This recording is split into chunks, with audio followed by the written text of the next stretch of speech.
Bismillahirrahmanirrahim. Assalamualaikum warahmatullahi wabarakatuh. Waalaikumsalam warahmatullahi wabarakatuh. Alhamdulillahirabbil alamin. Wassalatu wassalamu ala sayyidina Muhammadin wa ala alihi wa ashabihi ajma'in, amma ba'du. Bapak-bapak, ibu-ibu yang dirahmati Allah, alhamdulillah pada kesempatan kali ini kita bisa melanjutkan kajian kita tentang kitab Ihya Ulumuddin karangan Imam Al-Ghazali.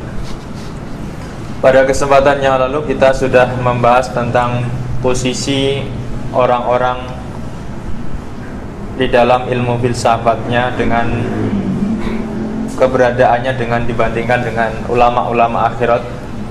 Pada kesempatan kali ini Imam Al-Ghazali masih memaparkan pembahasan tentang ilmu-ilmu yang hukumnya fardu kifayah. Akan tapi di sini akan disampaikan beberapa bagian sesuatu atau hal-hal yang mendekatkan kepada taqarrub ilallah. Dikatakan di dalam Ihya Ulumuddin, wa aqsamu ma yataqarrabu bihi ilallahi ta'ala salasa. Yang pertama ilmun mujarrad wa huwa ilmul mukasyafah. Yang pertama adalah ilmu atau mengetahui tentang hal-hal yang tertutup atau mukasyafah, atau mengetahui atau membuka lebih dalam pengetahuan kita tentang Allah, sifat-sifatnya dan sebagainya. Kemudian ada juga wa amalun mujarradun wa huwa ka'adli sultan masalan wa dhabdihil linnas. Ada juga perbuatan-perbuatan yang secara otomatis akan mendekatkan manusia itu kepada Allah, yaitu seorang pimpinan yang berlaku adil kepada bawahannya. Itu secara otomatis akan mendekatkan manusia itu kepada. Kemudian yang ketiga, wa murakabun min amalin wa ilmin. Ada gabungan antara amal dan ilmu, wa huwa ilmu thariqil akhirah, yaitu ilmu tentang perjalanan kepada akhirat. Jadi ilmu dan amal, jadi pengetahuan dan aplikasi dilakukan keduanya. Fa inna sahibuhu minal ulama wal umali jami'an. Karena orang-orang yang belajar ilmu thariqil akhirat itu, satu sisi dia ulama dan satu sisi dia adalah pelaku atau pelaku-pelaku kepada akhirat. Fangdur ila nafsika atakuna yaumal qiyamati fi hizbi ulama illah au ummalillah au fi hizbaihima. Maka Imam Ghazali melanjutkan, maka lihatlah diri kalian, diri kita itu bagian yang mana? Adakah kita itu bagian termasuk ulama-ulamanya Allah, atau pekerja-pekerjanya Allah, atau kedua-duanya, ya ulamanya ya pekerjanya?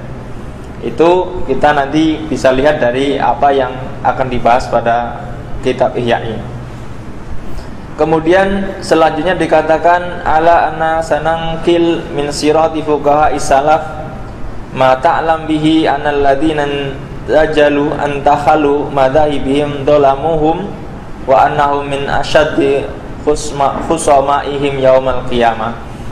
Imam Al-Ghazali akan menyampaikan atau mengangkat tentang sirah ulama-ulama fikih yang mana banyak diikuti oleh orang-orang, sementara pengikut-pengikutnya itu ternyata malah menjadi musuh-musuhnya. Jadi maksudnya ada ulama-ulama fikih yang ahli di bidang fikih, tetapi pengikutnya di masa belakangan itu kemudian malah berubah arahnya dari apa yang dilakukan oleh orang-orang yang ulama-ulama ahli fikih pada awal-awalnya dulu. Fa innahum ma qasadu bil ilmi illa wajhullahi ta'ala. Di sini yang dimaksud adalah bagaimana ahli-ahli fikih itu yang dia memahami fikih tapi karena Allah, bukan karena tujuan sesuatu. Wa qad suhida min ahwalihim ma huwa min alamati ulama'il akhirah. Di sini dikatakan bahwa ada juga ahli-ahli fikih pada awalnya itu adalah juga termasuk ulama-ulama akhirat. Kama sayati bayanu fi babi alamatil ulama il akhirah, dan ini akan dibahas pada bab khusus, yaitu penjelasan tentang tanda-tanda ulama akhirat. Fa innahum makanu mutajarridina li ilmil fiqh, sesungguhnya mereka itu tidak hanya mempelajari ilmu fikih semata, balkanu mustaghilina bi ilmil qulub, akan tetapi pada dasarnya mereka sibuk dengan ilmu-ilmu yang memperhatikan tentang hati, wa muraqibina laha, dan kemudian muraqabah atas hatinya. Walakin sarafahum anit tadris wa tasnif fihi ma sarafa sahabah anit tasnif wa tadris, akan tetapi saking sibuknya dengan ilmu-ilmu akhirat, kemudian ulama-ulama itu zaman dulu itu jarang sekali yang sibuk mengarang buku atau kemudian menerbitkan buku dan sebagainya. Berbeda mungkin dengan ulama-ulama sekarang yang sibuk menerbitkan buku tetapi tidak mengamalkannya. Ini zaman Al-Ghazali menulis kitab Ihya ini, ulama-ulama yang seperti itu sudah banyak, apalagi zaman kita. Jadi dia menulis buku akan tetapi dirinya sendiri tidak. Kemudian walakin sarafahum anit tadris wa tasnif fihi ma sarafa sahabah anit tasnif wa tadris fil fiqhi ma'anahum kanu fuqaha mustaqilina bi ilmil fatawa wasawarif wa dawai mutayakkinah wala hajatan ila dzikriha. Dan ini tidak perlu disampaikan dalam kitab Ihya ini. Wa nahnu al-an nadhkuru min ahwali fuqaha'il Islam ma ta'lam bihi annama dzakarna laisa ta'nan fihim bal huwa ta'nan fi man adharal iktida bihim muntakhilan madahibihim wa huwa mukhalifa lahum fi a'malihim wa siratihim. Di sini akan disampaikan oleh Imam Al-Ghazali tentang hal ikhwal ulama-ulama fikih Islam, yang mungkin ini bukan berarti menghina ulama-ulama fikih, akan tetapi ini adalah mengingatkan atau menyindir kepada para pengikut ulama-ulama fikih itu, akan tetapi dia tidak mengikuti langkah-langkah yang dilakukan oleh ulama-ulama fikih, dan bahkan menyalahi atau berbeda dengan apa yang dilakukan oleh ulama-ulama fikih. Maksudnya bagaimana? Contoh gambarannya gini, kalau misalkan ada sebagian orang mengaku dia ahli fikih Syafi'i misalnya, akan tetapi dia tidak mengikuti secara paripurna apa yang dilakukan oleh Imam Syafi'i waktu itu. Padahal Imam Syafi'i itu kan ahli fikihnya, atau orang yang sangat ahli di bidang fikih. Harusnya pengikutnya itu juga mengikuti perilaku-perilaku yang dilakukan oleh Imam Syafi'i. Fal fuqaha alladzina hum zu'ama'ul fiqh wa qadatil khalq, ani alladzina kasura ittiba'ihim fil madahib khamsah. Yang dimaksud di sini adalah ahli-ahli fuqaha atau fikih. Ahli-ahli fikih adalah pemimpin-pemimpin manusia, karena kita sudah bahas kemarin bahwa fikih itu mengatur kehidupan jasadinya umat manusia atau umat muslim. Nah, ahli fikih otomatis dia adalah kepala-kepala atau zu'ama, pimpinan-pimpinan dari manusia atau umat Islam itu. Akan tetapi kita tahu bahwa madhab-madhab fikih itu pada dasarnya sangat banyak sekali. Akan tetapi yang paling masyhur, yang paling diikuti banyak orang itu ada 5 madhab menurut Al-Ghazali, atau kalau sekarang mungkin sudah turun lagi. Kalau kita mungkin mayoritas orang Indonesia mengikut madhab Syafi'i misalkan, atau mayoritas orang Saudi mengikut madhab Hambali misalkan, kalau orang Mesir mayoritas mengikut madhab Hanafi misalnya. Ini sah-sah saja. Nah, di sini dikatakan ada 5 madhab yang cukup besar pengikutnya, yaitu dikatakan yang pertama adalah Asy-Syafi'i wa Malik, dan Imam Malik, wa Ahmad bin Hambal, dan madhabnya Ahmad bin Hambal atau Imam Hambali, wa Abu Hanifah dan madhab Hanafi, wa Sufyan As-Tsauri dan madhabnya Sufyan As-Tsauri rahimahullahu ta'ala. Itu di zaman Imam Al-Ghazali waktu itu masih ada 5 yang banyak diikuti oleh kaum muslimin. Adapun sekarang mungkin yang terkenal 4 madhab, kita kenal seperti itu. Kemudian wa kullu wahidin minhum kana abidan, dan masing-masing dari 5 tokoh utama di dalam madhab fikih ini adalah Imam Syafi'i, Imam Malik, Imam Hanafi, semuanya itu ahli ibadah. Wa zahidan, dan ahli zuhud. Wa aliman bi ulumil akhirah, dan mengetahui tentang ilmu-ilmu akhirat. Wa faqihan fi masalihil khalqi fid dunya, dan faqih atau ahli fikih di dalam urusan-urusan manusia di dunia. Wa muradan bi fiqhihi wajhallah, wa muridan bi fiqhihi wajhallah, dan dia itu berharap ridha Allah dari pengetahuan fikihnya. Jadi kalau kita bayangkan, kalau orang-orang dahulu itu mengarang kitab bukan untuk mencari dana, tetapi mengarang kitab karena Allah, jadi liwajillah, bukan untuk agar menerbitkan ini dan banyak laku, tidak. Yang diuntungkan itu sebenarnya orang-orang selanjutnya yang punya penerbit, untung karena menerbitkan kitab-kitabnya Imam Syafi'i misalnya. Imam Syafi'i nggak dapat apa-apa kecuali karena dia harapnya adalah mendapat pahala dari Allah saja. Jadi kalau kita mengenal mungkin hak cipta gitu kira-kira, jadi zaman itu mungkin nggak ada hak cipta, dan bahkan Imam Syafi'i itu tidak berharap karyanya itu diaku-aku hak ciptanya Imam Syafi'i, karena dianggap ini ilmu dari Allah dan saya hanya menyampaikan saja, barangkali Allah menjadi ridho. Itu yang dilakukan oleh Imam Syafi'i waktu itu. Mungkin itu kalau kita gambarkan dengan sekarang, ya perbedaannya di situ. Kemudian fahadil khamsu khisalin ittiba'uhum fuqaha al-asri min jumlatiha ala khoslatin wahidah wa hiya at-tashir wal mubalaghah fi tafaril fiqh. Akan tetapi kalau sekarang atau saat modern ini, orang-orang yang mencoba membuat fatwa-fatwa itu biasanya hanya pada satu bagian dari 5 bagian yang dilakukan oleh ulama-ulama zaman dahulu. Jadi kalau sekarang yang difokuskan apa? Ya hanya urusan fikihnya saja. Adapun dia melakukan seperti ulama-ulama atau seperti Imam Syafi'i atau tidak, itu urusannya sudah lain. Atau yang dicari adalah di mana buku yang dicari itu diterbitkan. Itu adalah problematika zaman sekarang. Li'anal khisal al-arba' la taslah illa lil akhirah, karena yang 4 bagian itu tidak akan relevan kecuali hanya untuk akhirat.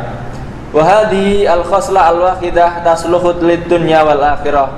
Akan tetapi khosla yang satu itu baik untuk dunia dan akhirat.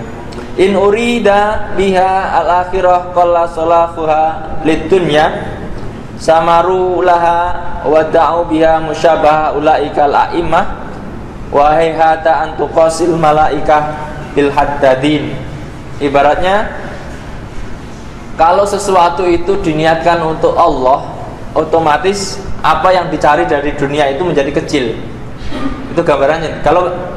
Kalau kita menulis buku fikih dan orientasinya untuk Allah, itu yang dicari dari keduniaan itu kecil, tidak begitu dicari, maksudnya gitu. Berbeda ketika yang dicari kedua-duanya itu susah. Kalau ditanya ini ngarang untuk apa? Untuk Allah. Difotokopi orang boleh nggak? Tidak boleh, ya itu berarti dunia. Kalau memang ngarangnya untuk Allah, ya sudah. Yang penting manfaat siapapun yang nyetak, sebenarnya gitu. Contoh gampangnya apa? Ya Al-Quran gitu. Al-Quran itu hak ciptanya punya siapa, kan nggak ada. Kalau memang itu untuk Allah, harusnya ya sudah, siapapun yang mau nyetak silahkan. Akan tetapi mungkin karena aturan yang ditetapkan di dunia kita itu menghormati karya ilmiah, ya tetap saja mungkin perlu izin. Nah, tinggal pemberian izin ini kadang kan ada deal-dealnya tertentu. Kalau ulama akhirah mungkin ya sudah silakan saja. Tetapi kalau yang ulama-ulama yang belum tingkatan ulama akhirah ya mesti ada harga tertentu. Kira-kira seperti itu. Bal nurid al-an min ahwalihim ma yadullu ala hadhil khisal al-arba fa inna ma'rifatuhum bil fiqhi dhahira. Kemudian kita cobalah melihat apa sih yang dilakukan oleh Imam Syafi'i sebagai ulama fikih. Mestinya kalau ulama-ulama fikih itu, kalau sekarang yang kita lihat, kalau ulama-ulama di bidang fikih itu cenderung hanya fokus masalah hukum-hukum yang jasadi atau hukum-hukum yang tampak saja. Masalah hati tidak bisa disinggung di dalam fikih ya. Lalu bagaimana Imam Syafi'i? Amal Imam Asy-Syafi'i rahimahullahu taala wa yadullu ala annahu kana abidan. Dikatakan bagaimana bisa dikatakan Imam Syafi'i itu orang yang ahli ibadah? Dikatakan maru ya annahu kana yuqassamul lail salasata azza. Imam Syafi'i itu dalam hidupnya membagi malam menjadi 3 bagian. Sulusan lil ilmi, 1/3 malam itu digunakan untuk ilmu. Wasulusan lin naum, wasulusan lil ibadah. Jadi 1/3 untuk belajar, 1/3 untuk ibadah, 1/3 untuk tidur. Jadi kalau kita bisa bagi malam itu misalnya 12 jam, maka Imam Syafi'i setiap malam belajar 4 jam, beribadah 4 jam, dan tidurnya 4 jam. Itu kalau malam. Siangnya mungkin lebih banyak belajarnya. Jadi kalau kita sekarang, zaman kita sekarang, kita dianjurkan tidur oleh dokter 8 jam sehari. Berarti kalau kita tidurnya malam ya sudah habis Pak. Ibadahnya mungkin tinggal berapa jam. Kalau malam 12 jam, kita pakai tidur 8 jam, tinggal 4 jam. Ibadahnya nonton TV berapa jam, belajarnya berapa menit. Kira-kira seperti itu. Jadi harusnya kalau kita mau meniru Imam Syafi'i, ya cobalah bagi malam itu menjadi 3, 4 jam untuk belajar, 4 jam untuk beribadah, 4 jam untuk tidur. Ini Imam Syafi'i. Apakah ada ulama-ulama yang membagi waktunya seperti ini? Ya kalau ada, berarti dia sudah mengikuti sebagian dari perilaku ulama fikih waktu itu. Qala Rabi, kana Syafi'i rahimahullahu yahtimul Qur'an fi Ramadan 60 marrah kullu dzalika fi shalah. Menurut Ar-Rabi, Imam Syafi'i itu ketika bulan Ramadan dia menghatamkan Al-Qur'an sebanyak 60 kali. Dan itu dilakukan di dalam sholat. Berarti artinya apa? Sholatnya lama Pak. Ya di dalam sholat. Jadi kalau khatam, kalau 60 kali dalam 1 bulan, 1 hari itu 2 kali Pak, bukan 2 juz, 2 kali. 2 kali khatam. Dan 2 kali khatam itu paling cepet-cepetnya orang Indonesia khatam itu kan 8 jam biasanya Pak. Paling cepet-cepetnya orang Indonesia khatam Quran itu kan 8 jam. Lalu bagaimana Imam Syafi'i bisa 2 kali dalam 1 hari? Nah ini nanti tidak bisa dijelaskan secara fikih kalau urusan seperti ini. Ini biasanya kalau orang-orang sudah istiqomah membaca Al-Quran, nanti semacam seolah-olah waktu itu molor gitu ya. Jadi dia bisa khatam dalam waktu singkat. Dan kalau bapak-bapak, ibu-ibu barangkali pernah mendengar orang yang baca Quran cepet gitu, tetapi ketika disimak itu tidak ada yang salah. Itu ya mungkin ada satu mukjizat ya, karena Quran itu juga mukjizat, diberikan oleh Allah keunikan tersendiri. Makanya tidak bisa disamakan ketika orang percaya nggak orang 1 hari bisa khatam 2 kali, percaya nggak percaya, yang buktinya ada. Kalau orang Indonesia saja saat ini itu 1 hari itu bisa khatam, dari subuh nanti asar sudah khatam itu bisa. Dan ketika disimak ya bagus, tidak ada yang salah. Lalu bagaimana dengan Imam Syafi'i dalam sholatnya? Berarti dalam Ramadan itu wallahu alam sholatnya seperti apa? Itu Imam Syafi'i. Yang jelas disampaikan oleh Rafi berarti dia menyaksikan sendiri apa yang diketahui. Kemudian wakana al-Buwaiti ahada ashabi, dan menurut salah satu sahabat Imam Syafi'i yang bernama al-Buwaiti, yahtimul Qur'ana fi Ramadan fi kulli yaumin marrah. Ini menurut sahabatnya yang lain, Imam Syafi'i itu menghatamkan Al-Qur'an 1 hari sekali di bulan Ramadan. Nah, ini kalau ini mungkin lebih mudah lagi, ya mungkin pada tahun yang berbeda kira-kira seperti itu. Wa qala Al-Hasan Al-Qarabisi bitu ma'a Syafi'i ghaira lailah fa kana yusalli nahwa min sulusal laili fa ma ra'aitu yazidu ala 50 ayat. Saya bermalam bersama Imam Syafi'i tidak hanya 1 malam, kata Al-Hasan Al-Qarabisi. Dan dia itu ternyata melakukan sholat di sepertiga malamnya, dan saya lihat dia itu tidak terlalu banyak baca ayat. Dia hanya baca sekitar 50 ayat. Fa idza aktsara fa mi'ata ayat. Kalaupun dia memperbanyak ayatnya sekitar 100 ayat. 100 ayat itu ya sekiranya kira-kira apa? Setengah juz. Kalau surat Al-Baqarah saja itu juz 1 sampai juz 3, ya berarti dalam satu sholat itu ya kira-kira dia baca 1 juz setengah, kira-kira itu dalam sholatnya. Wa kana la yamurru bi ayatir rahmah illa sa'alallahu ta'ala li nafsihi wa li jami'il muslimina wal mu'minat. Dan ketika dia membaca surat-surat tentang rahmat, Imam Syafi'i selalu mendoakan untuk dirinya dan kemudian untuk orang-orang mukmin. Jadi dari sikapnya saja Imam Syafi'i itu tidak pelit dalam mendoakan. Jadi nggak hanya mendoakan dirinya saja. Jadi ketika melewati ayat-ayat rahmat, ayat-ayat yang tentang surga dan sebagainya, Imam Syafi'i berdoa untuk dirinya juga kemudian untuk orang-orang mukminin. Wa ka'annama jama'a lahu wala yamurru bi ayatin adab illa ta'awwada fiha wa sa'alan najah li nafsi walil mu'minin. Begitupun ketika membaca ayat-ayat yang berkaitan dengan azab, Imam Syafi'i pun berta'awud, minta perlindungan agar dirinya tidak jatuh ke sana, dan juga memintakan kepada orang-orang mukmin. Wa ka'annama jama'a lahu raja' wal khauf ma'an. Ini kalau menurut pandangan Imam Al-Ghazali, seolah-olah Imam Syafi'i itu sudah memasuki makom yang dikatakan khauf dan roja. Khauf itu takut, roja itu berharap. Jadi kita kan dianjurkan kepada Allah itu ya khauf, tapi ya roja. Kalau cuma khauf saja, nanti kita ketakutan dan stres.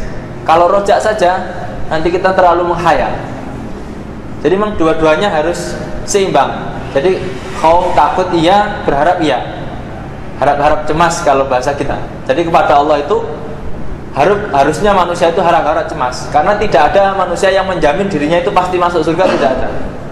Makanya bagaimana? Ya kalau ada ayat-ayat tentang neraka kita wajib takutlah, cemas. Tetapi kalau ayat-ayat surga, ya kita wajib berharap juga. Jangan kemudian saya sudah pasti masuk surga Pak, biarin saja, kan enggak juga.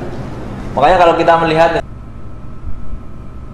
Masjidil Haram, imamnya sampai nangis, nah itu kadang-kadang kalau dia memahami ayat yang adab, itu keluar rasa khaufnya, ibaratnya gitu. Rojak, tapi kalau rojak kan nggak ditampakkan Pak. Kalau sholat kan nggak boleh tertawa seneng, kan gitu nggak boleh. Jadi biasa. Itu contoh Imam Syafi'i pun melakukannya itu di sepertiga malamnya.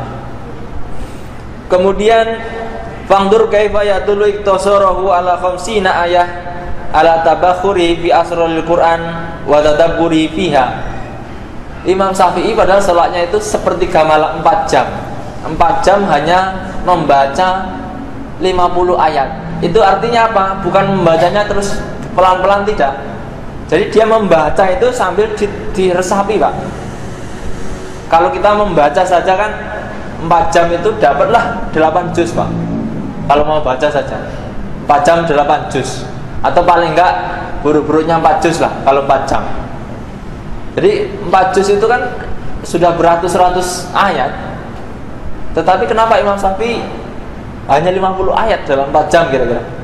Ya karena dalam membaca itu benar-benar dimaknai, diresapi. Ketika mendengar ayat adab, salam ya langsung doa, ya Allah jauhkan kami dan sebagainya.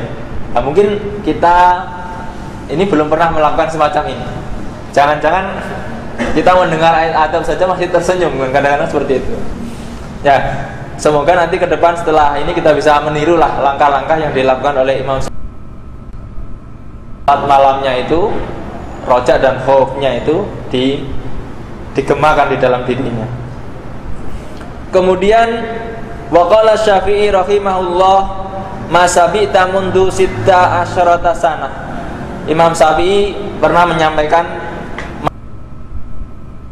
asyarata sana, saya tidak pernah kenyang selama 16 tahun terakhir.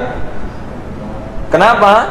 Li'anna syab'a yaskulul badan, karena kenyang itu akan memberatkan badan. Wa yaksha al-qalb, dan mengeraskan hati. Wa yazilul fatonah, dan mengurangi kecerdasan. Wa yajlibun naum, dan mengajak kepada tidur. Wa yat'af sahibahu anil ibadah, dan menjadikan ibadah itu berat. Ini tentunya Imam Syafi'i bukan berarti ikut-ikutan, tidak. Dia sudah mungkin mengalami namanya proses ya. Kemudian kok kenapa dia memutuskan untuk tidak kenyang? Ya karena dengan kenyang itu otomatis kita ke bawah ke tidur itu lebih berat, lebih banyak. Dan untuk beribadah kalau orang kenyang itu lebih malas. Dan lagi kalau orang kenyang itu daya pikirnya lemah. Makanya biasanya kalau orang-orang sedang belajar itu dianjurkan puasa agar apa ya? Agar tidak ngantuk, agar kemudian otaknya tidak berhenti, kecerdasannya tetap maju dan sebagainya. Maka biasanya orang-orang yang cerdas itu biasanya kehidupannya kekurangan. Biasanya, Pak. Karena apa? Pikirannya main kalau orang kekurangan itu. Tapi kalau orang kekenyangan itu malas mikir. Itu biasanya. Makanya kalau orang-orang kecukupan rata-rata ya banyak tidurnya, malas mikirnya. Itu sebenarnya dari hadis Nabi kalau kita lihat, makanlah ketika lapar dan berhentilah sebelum kenyang. Itu sebenarnya kan ya jangan terlalu kenyang, meskipun toh masih muat perut kita itu, tapi jangan terlalu kenyang. Ya sekedarnya saja lah. Nah, anjuran lain mungkin puasa Senin Kemis, puasa Daud, atau puasa 2 hari sekali, terus sehari puasa 2 hari enggak, dan sebagainya. Itu kan untuk apa? Agar umat Islam itu kecerdasannya masih stabil. Kalau kita disuruh makan 3 kali sehari, tidur 8 jam, itu bisa-bisa turun Pak kecerdasan. Kadang-kadang kita perlu kaji itu anjuran-anjuran seperti itu. Ya tidur itu kapan? Tidur itu kalau ngantuk, makan kalau lapar. Sebenarnya kalau aturan Nabi itu gitu. Kalau tidurlah ketika ngantuk, dan bangunlah sebelum kenyang kan gitu. Kalau kita kaitkan dengan hadis yang mengatakan makanlah ketika lapar dan berhentilah sebelum kenyang. Artinya apa? Bukan kemudian makanan itu tidak dihabiskan yang ada di piring, tidak, akan tetapi sudah dikira-kira. Jangan kemudian karena mentang-mentang mengikuti ajaran Nabi ngambil banyak, tiba-tiba baru makan separuh udah dibuang. Ini malah salah lagi. Jadi bukan seperti itu. Sudah dikira-kira, makanya secukupnya saja. Ini menurut Imam Syafi'i adalah karena kenyang itu satu menjadikan berat badan naik. Wayaksha qulub, kemudian hati itu menjadi keras. Wayazilul fatonah, mengurangi daya pikir, mengajak tidur dan sebagainya. Bapak-bapak, ibu-ibu yang dirahmati Allah, mungkin itu yang dapat saya sampaikan sebagian dari catatan tentang Imam Syafi'i yang ditulis oleh Imam Al-Ghazali di dalam kitab Ihya-nya. Semoga dari apa yang sudah kita bahas pada kesempatan kali ini, kita mampu meniru sebagian atau barangkali semuanya, agar kita juga bisa menjadi orang-orang yang makrifat kepada Allah, orang-orang yang ihsan, orang-orang yang selalu senantiasa yakin bisa melihat Allah, atau paling tidak kita selalu diawasi Allah, agar apa yang kita lakukan, apa yang kita katakan tidak harus bersumpah untuk kebenaran, apalagi untuk kebohongan. Demikian, barangkali ada yang ingin didiskusikan dari bapak-bapak. Jika tidak, saya akhiri, kurang lebihnya mohon maaf. Wallahu minkum billahi taufiq wal hidayah. Wassalamualaikum warahmatullahi wabarakatuh.